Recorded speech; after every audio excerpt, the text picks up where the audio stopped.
parfum des fleurs, entre ciel et mer se trouve une merveille appelée le Maroc.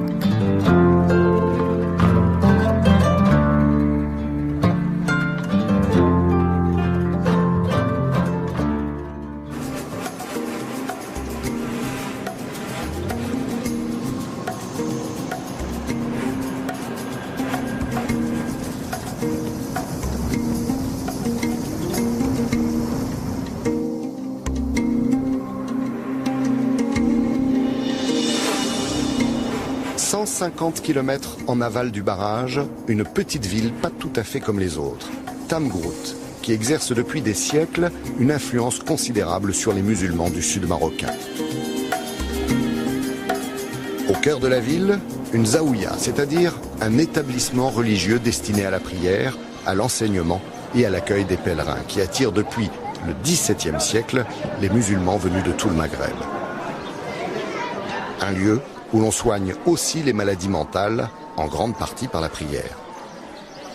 Chaque vendredi, la cour de la Zaouïa s'anime, les familles de la région, mais aussi les nomades des montagnes s'y retrouvent dans une ambiance mêlant ferveur et convivialité, sous l'œil de Mustapha Nassiri, grand érudit qui enseigna l'islam de longues années. Pourquoi il y a tous ces gens qui viennent dans la Zaouïa de Tamgrout? Tous, ils viennent ici pour prendre la baraka, pour voir le chef, pour demander des explications religieuses, des explications du Coran. C'est un petit pèlerinage. C'est un petit pèlerinage. En même temps, ils font du commerce, si vous voulez. Et c'est quoi la baraka? La baraka, c'est une chose... La baraka, on ne peut pas la toucher comme ça. La baraka, c'est par le grand Dieu. C'est quoi? C'est la chance? Non, si vous voulez, la chance, si vous voulez, la chance, c'est bon, la pensée d'être toujours en droit, en ligne droite. En droite ligne, avec les enseignements du prophète, avec les sourates du Coran, comme en témoigne le bourdonnement des prières qui s'élèvent de l'école coranique accolée à la Zaouïa.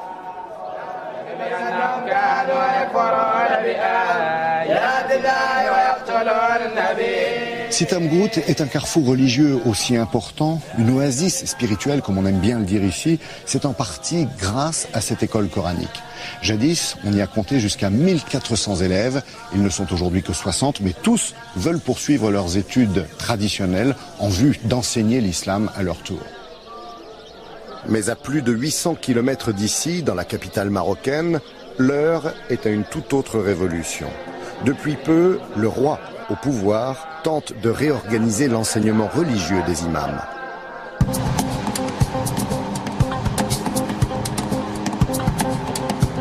Dans quelques minutes, le rapide Casablanca-Rabat entrera en gare. Nadia Lemlili est journaliste. Elle travaille à Tel Quel, un hebdomadaire volontiers frondeur. L'actualité qui l'a conduit à Rabat est une fois de plus liée aux questions religieuses qui agitent le pays. Nadia enquête sur une école très particulière, mais revenons au début de son article. Les mosquées avant servaient de relais pour certains discours intégristes. Et donc l'État s'en est aperçu, c'est pour ça qu'il a dispensé ce genre de formation pour avoir des hommes de religion et des femmes de religion qui sont beaucoup plus proches du citoyen. Ce dont parle Nadia, c'est du vaste plan que le roi Mohamed VI a lancé récemment. En montant sur le trône en 1999, l'héritier de la dynastie alaouite, descendant du prophète, est devenu le commandeur des croyants. Confronté depuis, comme la plupart des pays musulmans, à la montée de l'intégrisme islamique, le roi a élaboré un grand programme pour tenter d'imposer un islam modéré. Un juste milieu qui devrait passer par la création d'une radio-télévision islamique, un programme d'alphabétisation à travers les mosquées, et l'ouverture d'une école unique dans le monde arabo-musulman.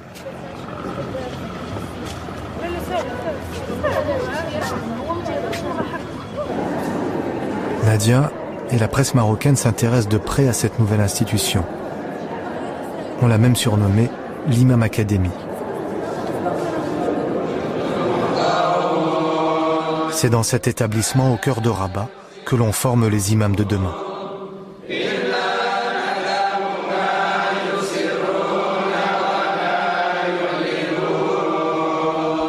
Ce qui intéresse tant Nadia Lamlili, c'est que la formation est ouverte aux femmes, du jamais vu dans le monde arabo-musulman.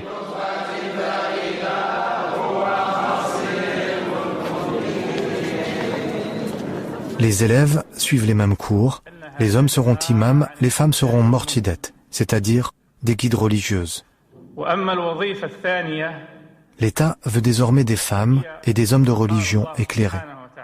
Dans quelques mois, ces jeunes imams iront porter une parole modérée dans les 35 000 mosquées du royaume. Leur rôle sera de diriger la prière, de veiller à ce que les fidèles respectent les rites de l'islam, mais aussi de transmettre leur savoir aux imams plus anciens. Les femmes, qui suivent la formation religieuse, auront toutes les charges des imams excepté une seule. Elles n'auront pas le droit de diriger une prière.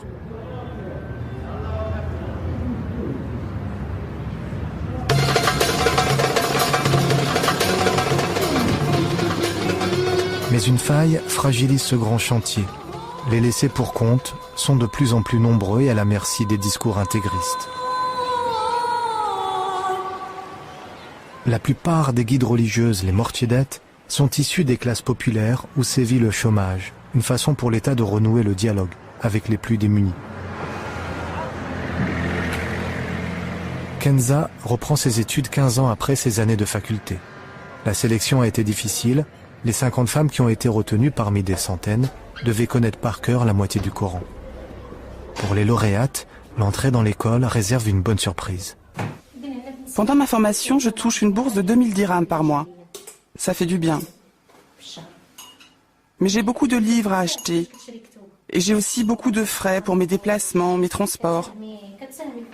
Durant sa formation, Kenza a adopté un style de vie très moderne.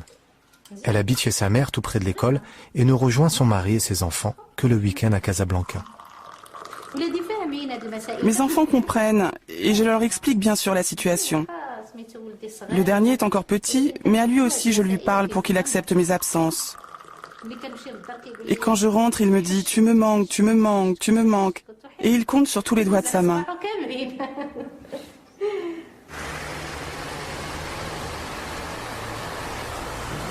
L'éducation religieuse occupe la moitié des cours que suivent Kenza et les autres étudiants. On leur apporte une culture générale. Ils apprennent les grandes lignes de l'histoire du Maroc et quelques notions sur les équilibres mondiaux, les organisations internationales ou les droits de l'homme. Mais au fond, qu'est-ce qui a motivé Kenza et les autres à devenir mortidettes? C'est le premier point qui intéresse Nadia. On est ici pour montrer le droit chemin.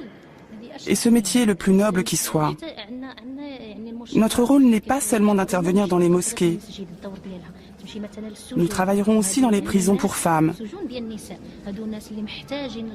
Les gens là-bas ont besoin d'être guidés. Elles ont commis des péchés, des fautes. Et le fait de séjourner en prison, d'être puni, ça ne sert à rien si on ne retrouve pas le sens des vraies valeurs. Bientôt, ces femmes seront sur le terrain, dans des hôpitaux, des associations de quartier, et confrontées à des conflits familiaux ou même au sida ou à la prostitution. Est-ce que vous pouvez changer le regard que porte la société sur les prostituées? Non, il faut que ces femmes changent d'abord pour que la société les regarde autrement. On doit les aider à se réinsérer absolument, parce que ces femmes font partie de la société. Tout le monde peut se tromper. Elles se sont trompées. Mais vous savez, d'autres personnes font des actes bien plus répréhensibles et ne le montrent pas. À mi-chemin de la formation, qui va durer 6 mois, c'est le premier examen de l'année. Les hommes au rez-de-chaussée, les femmes au premier. Les candidates devront analyser le point de vue de plusieurs confréries musulmanes sur un thème précis que je vais leur soumettre. Et elles seront notées sur leur raisonnement.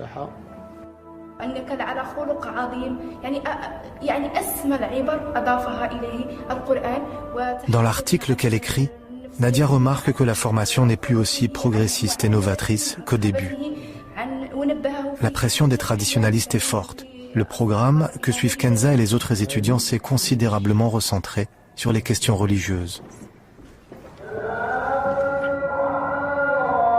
Mais cette formation fera date en donnant un vrai statut à l'imam. Au-delà, elle reste avant tout le premier message fort adressé à toutes les femmes du monde musulman. Un monde dont on ne voyait pour l'instant que les hommes.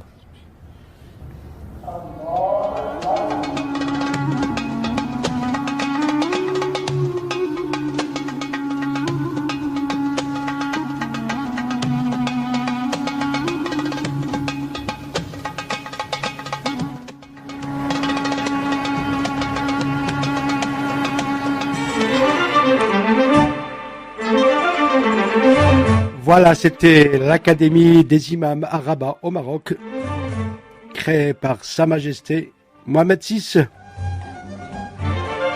Alors, une annonce concernant le Secours catholique qui organise le 7 octobre 2015. Secours catholique qui existe en France, donc. Il organise le 7 octobre 2015 pour vos enfants un atelier créatif. C'est gratuit, soyez nombreux. Ça se déroulera le mercredi à partir de 14h au local du Secours catholique à Tourcoing, 35 rue Chanzy.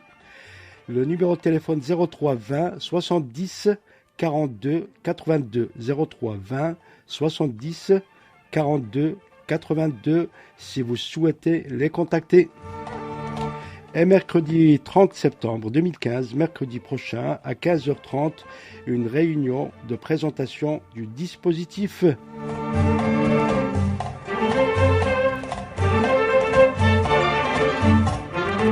Allez, le Secours catholique 03 20 70 42 82.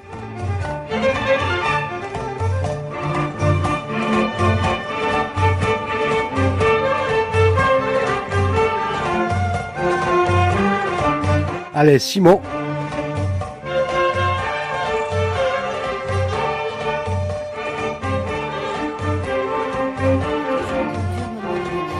Avec Simon.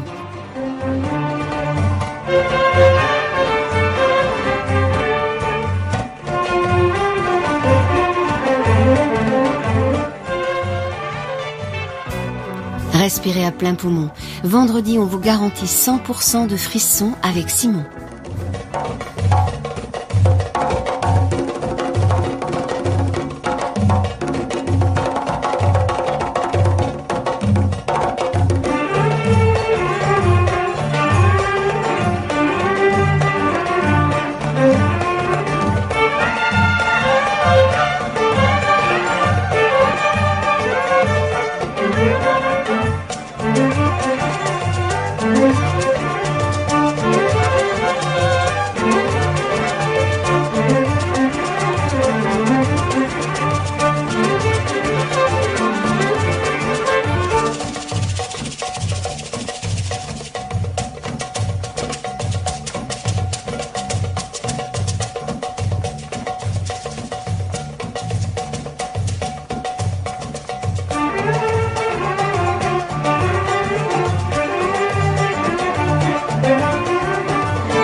أصلت عليك يا النبي محمد صلى الله عليك النبي محمد أصلت عليك يا النبي محمد صلى الله عليك النبي محمد أصلت عليك يا النبي محمد صلى الله عليك النبي محمد من هو واحد النبي محمد واحد هو الله النبي محمد من هم اثنان يا النبي محمد حسن والحسين النبي محمد أصلت عليك يا النبي محمد صلى الله عليك النبي محمد أصلت عليك يا النبي محمد صلى الله عليك يا النبي محمد من هم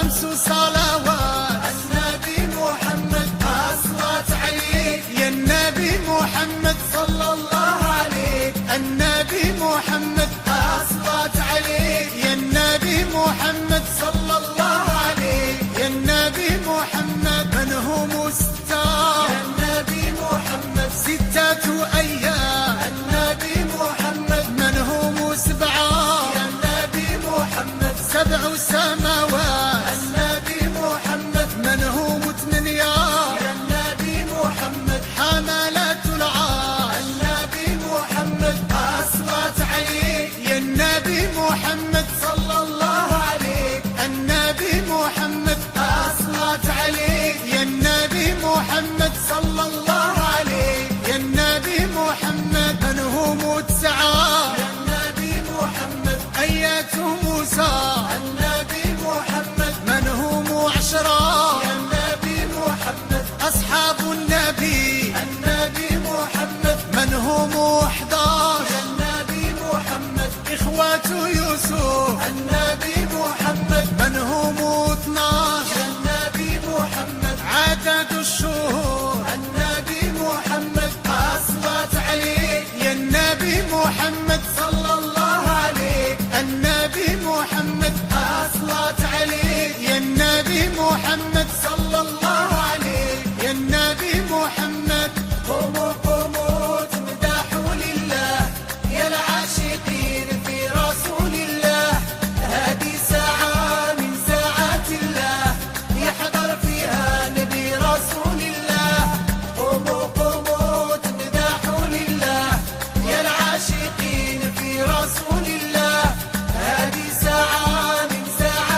Allez, c'est l'heure du top 6 en hommage à notre roi, Sa Majesté Mohamed VI.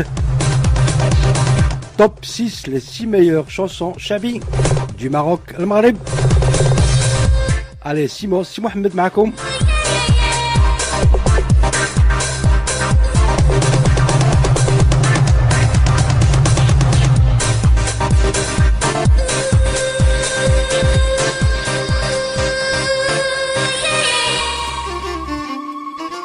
Allez, on commence avec le Hajj Abdelmourid. 6e place, Hajj Abdelmourid.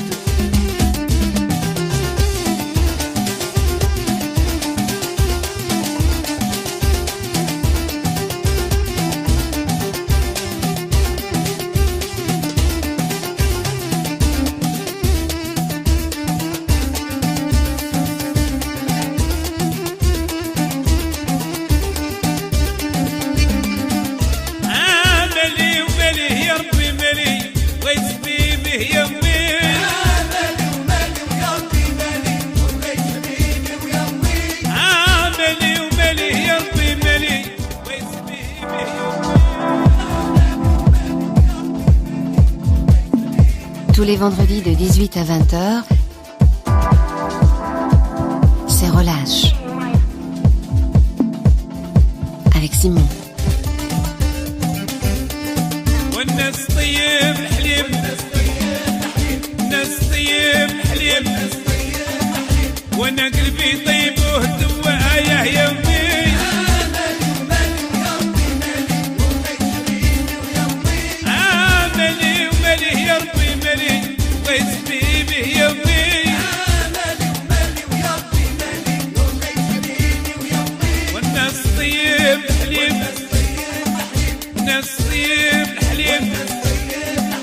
وانا قلبي وطيب وهدوء يا يومي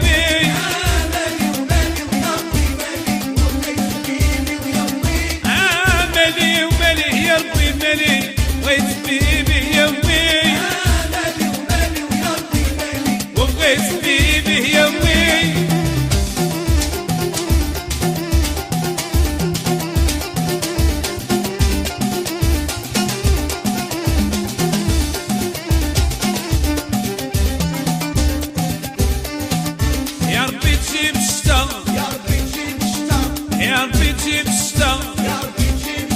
ويحملوا هادوك الشعب ويحملوا هادوك الشعب ونصب نحكي وسروال حبيبي يومي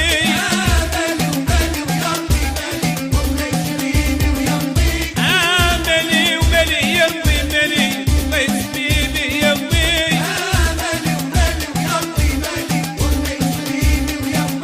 يا ربي تجيب الشتا يا ربي تجيب الشتا ويحملوا هادوك الشعب ويحملوا هادوك الشعب نصب نحكي وسروال حبيبي يومي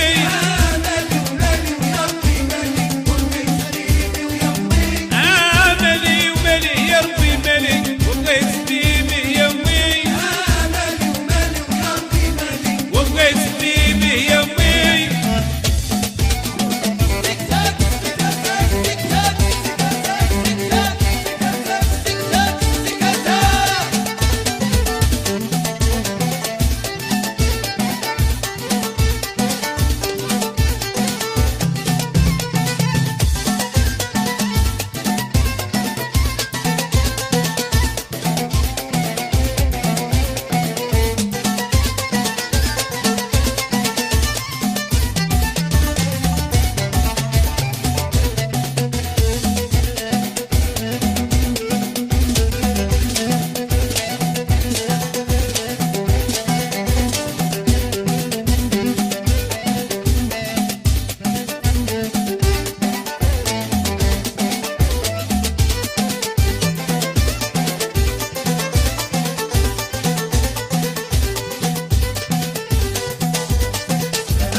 جني عم ضبط وولا صبار شربوا شي كاس عهد ناس ما فيها باس حبيب ديالي وفي نصيبو عطي حانوت سوق وبيعوا الشري ورخيص وغالي.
العزيز على مو maîtresse الحاج عبد المغيث 6e place de ce top 6. Allez, la 5e place revient à Saïd Snhaji.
Tous les vendredis de 18 à 20h, c'est Relâche avec Simon.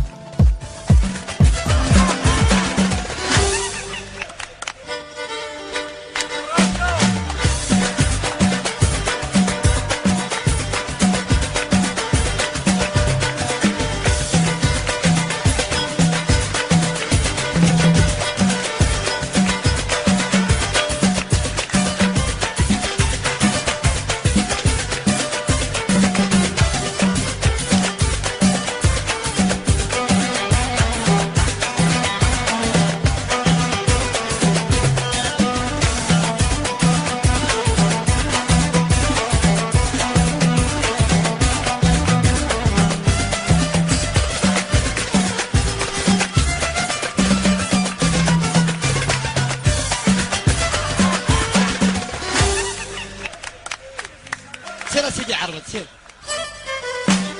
هاي هلوي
Voilà, c'était la 5e place de ce top 6, dédié totalement ce soir à Sa Majesté Mohamed VI et à toute la famille royale.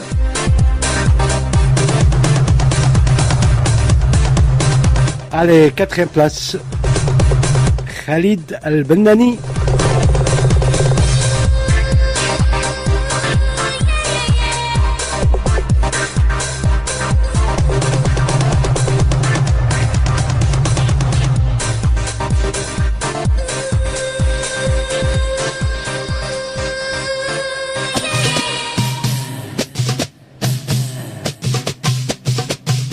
Allez, 4e place de ce top 6 de ce soir. Khalid Al-Bennani.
Entre ciel et mer se trouve une merveille appelée le Maroc.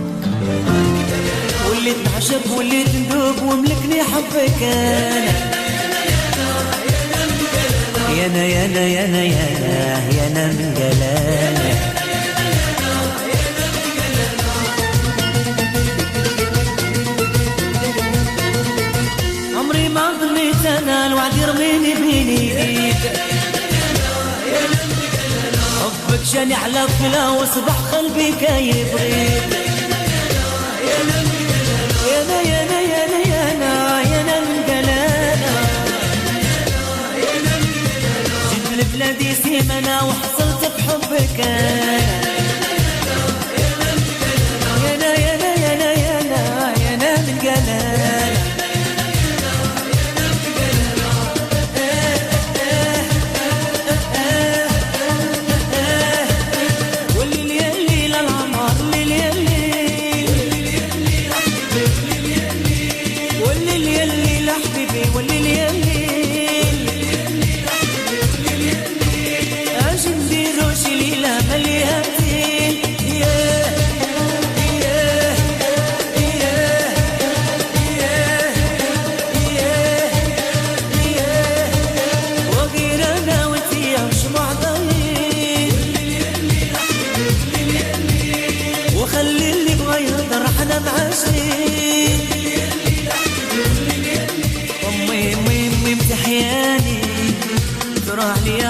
وحدياني أمي امتحياني طلع لي أحزاني وعدياني أمي امتحياني طلع لي أحزاني وعدياني أمي امتحياني طلع لي أحزاني وعدياني يا أمي امتحياني يا أمي طلع لي أحزاني وعدياني أمي امتحياني من القريب ولسان براني ورحبة بي وصافي فيهم عدياني خدم القريب ونسى البران ورا الحباب نسهم عدياني يا ميمتي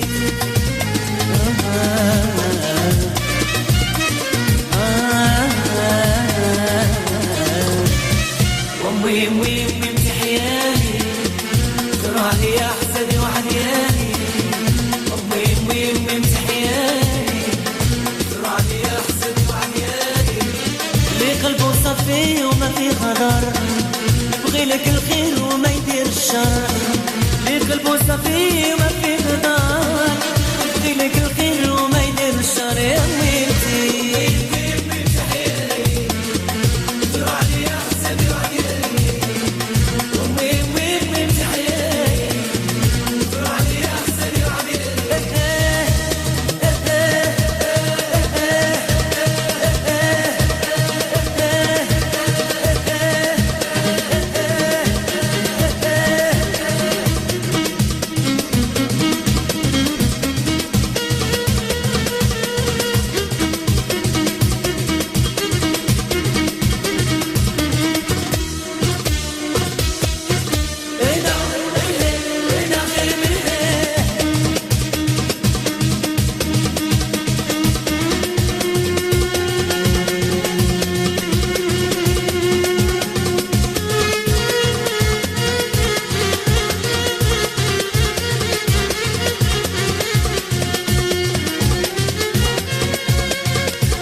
Voilà, c'était la 4e place.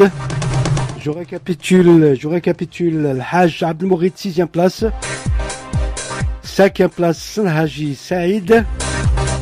4e place, Khalid Al-Benani. Et la 3e place, Abdelrazak Al-Mizgaldi.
Tous les vendredis de 18 à 20h, c'est Relâche.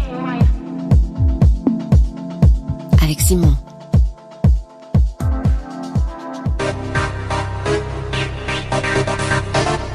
Allez, là, après la 3e place, Abdelrazak Al-Mizgildi. 2e place, 2e place, Tatia.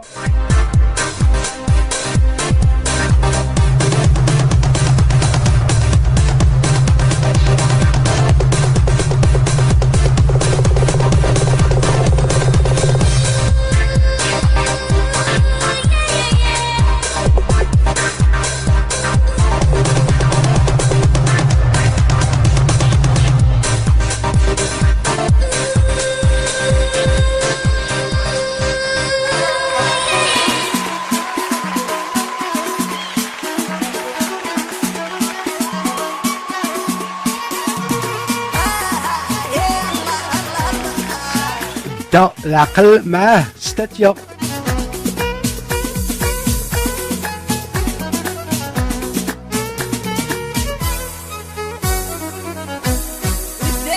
الله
Voilà, c'était la seconde place de ce top 6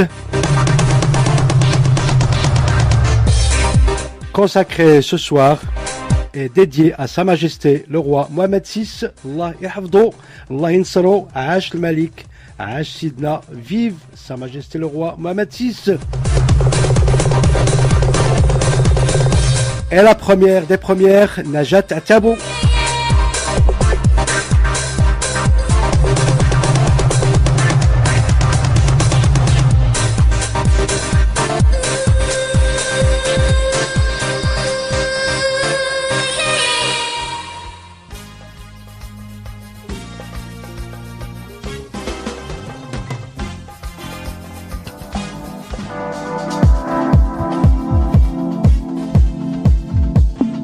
Tous les vendredis de 18 à 20h, c'est Relâche. Avec Simon.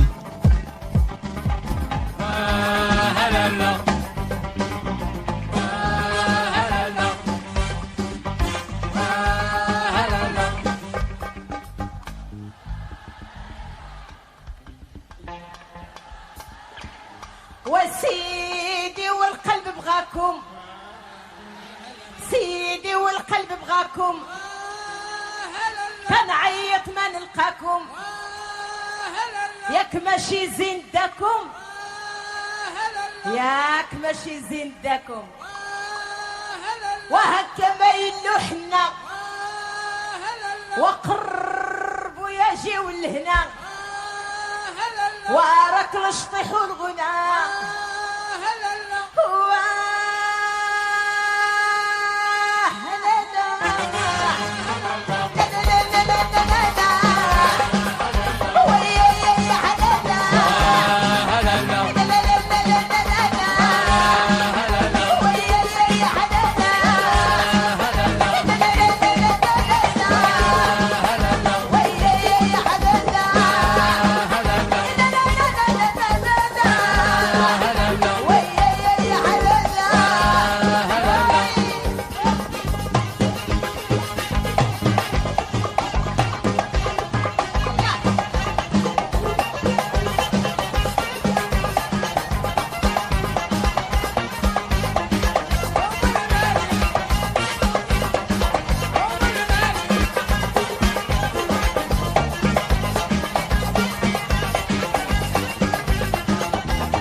وصورتك ديما في بالي وانت تكون مسالي وشوف برزة جاه الحال وقال لك حقه في المال غير صفطوا لي على الغزال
ويبرى ويرتاح قليبو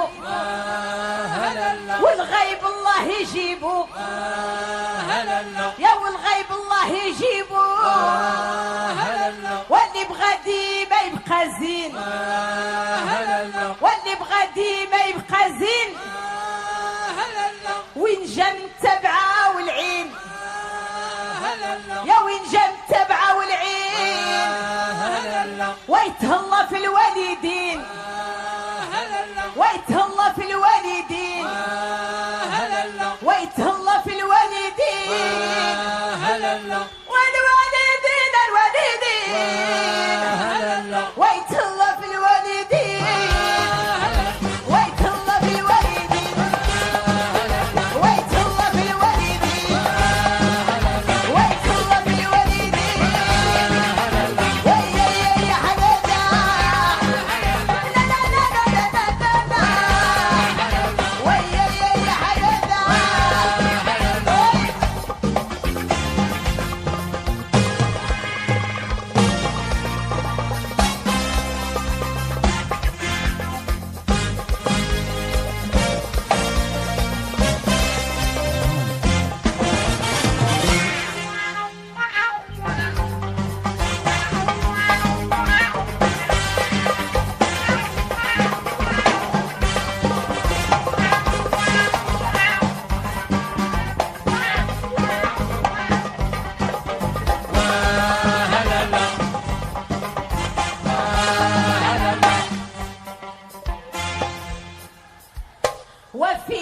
وفينكم الشبابية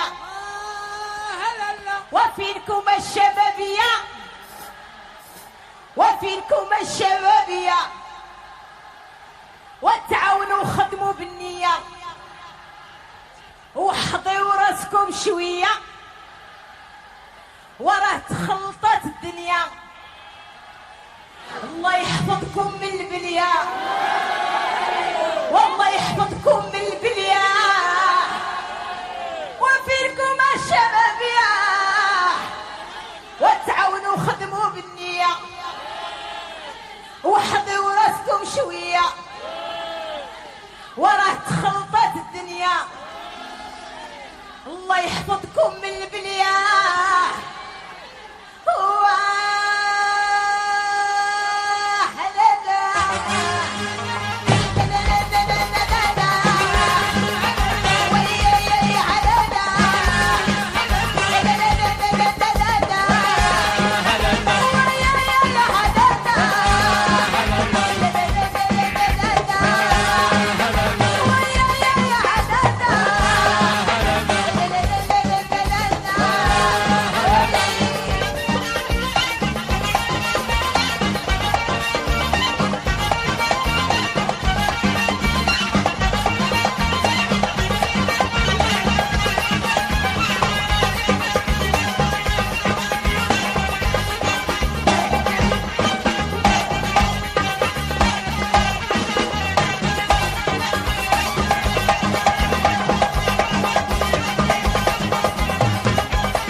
Voilà, c'était la première place de ce top 6.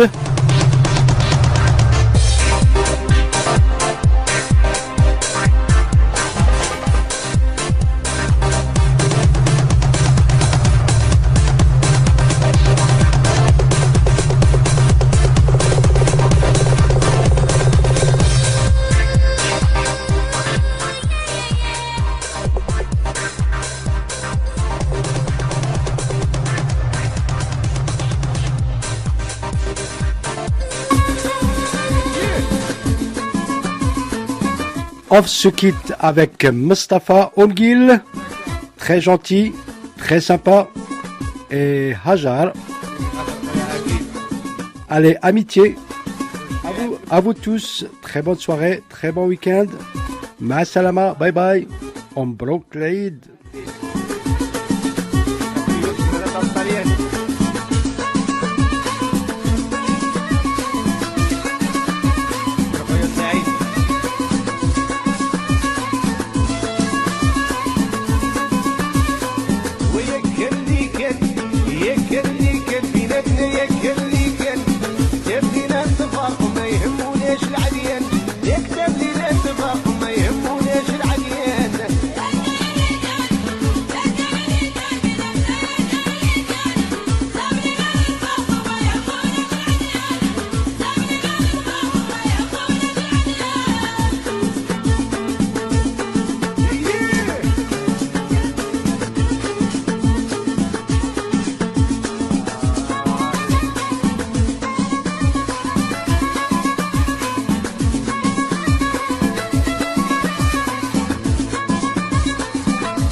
Tous les vendredis de 18 à 20h,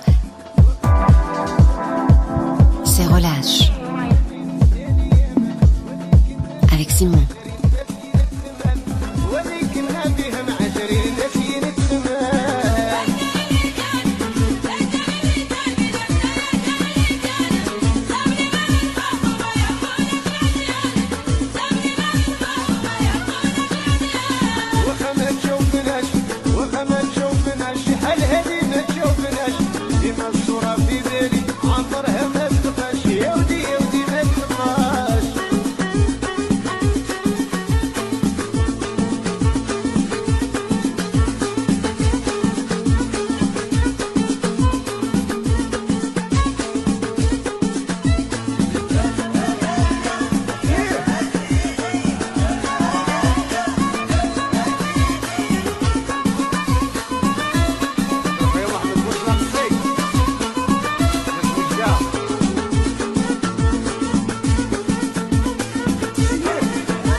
RQC